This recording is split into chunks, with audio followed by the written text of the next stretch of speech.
IV antihypertensives should be used in emergent situations where the blood pressure needs to be lowered rapidly. This is, in other words, when the patient is symptomatic, having direct end organ damage from their high blood pressure. An example would be they're having blurry vision, severe headache, they're having severe chest pain, they're having shortness of breath. Otherwise, you don't need to push IV meds to rapidly lower the blood pressure. If you're just treating a number, it's okay to give them a pill. So if you're on cross cover and the nurse calls you and says this patient's blood pressure is high, your first question should be, are they symptomatic? And if they're not, you can either wait and recheck it in 1 or 2 hours, or decide to give them a pill, or wait to address it till the morning, as long as they're not symptomatic.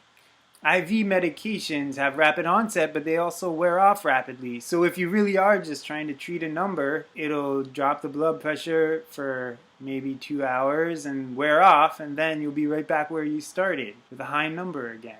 Pills last longer. Or you can actually make the decision not to treat a number and just adjust their daily antihypertensive regimen. Giving an IV antihypertensive just to treat a number, it's propagating a myth among patients and nurses and even doctors that one high blood pressure reading is dangerous or life-threatening. Now, there are exceptions to that, but for the most part, people who have blood pressures in the high 100s, low 200s have been walking around like that for weeks, months, years.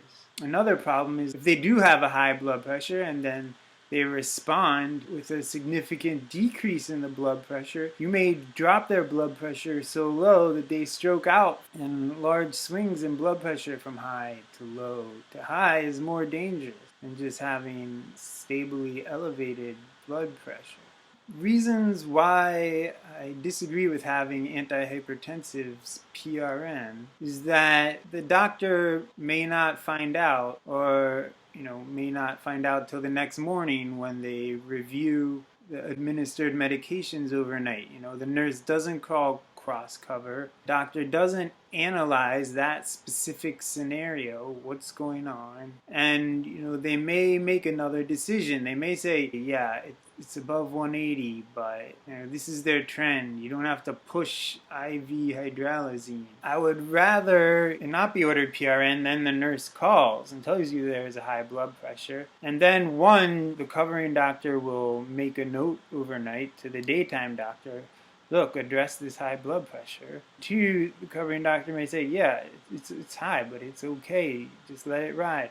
Or they may, give a one-time oral dose rather than an IV dose, but then that would also be signed out to the daytime team so they could adjust the patient's baseline blood pressure regimen. Another danger which I've seen happen is if it's PRN Q1 hour or PRN Q2 hours, blood pressure doesn't immediately go down with the first dose. You can end up getting stacked doses on top of each other, an accumulation of antihypertensive medications with profound hypotension or bradycardia in the case of labetalol, getting toxicity from this PRN medication, which wasn't indicated in the first place. So there are exceptions to this, such as patients having an acute intracranial hemorrhage, severe preeclampsia, someone having an acute MI, you could put on a drip. But those aren't general medicine patients. I'm talking about people who just come in with hyperglycemia or a GI bleed.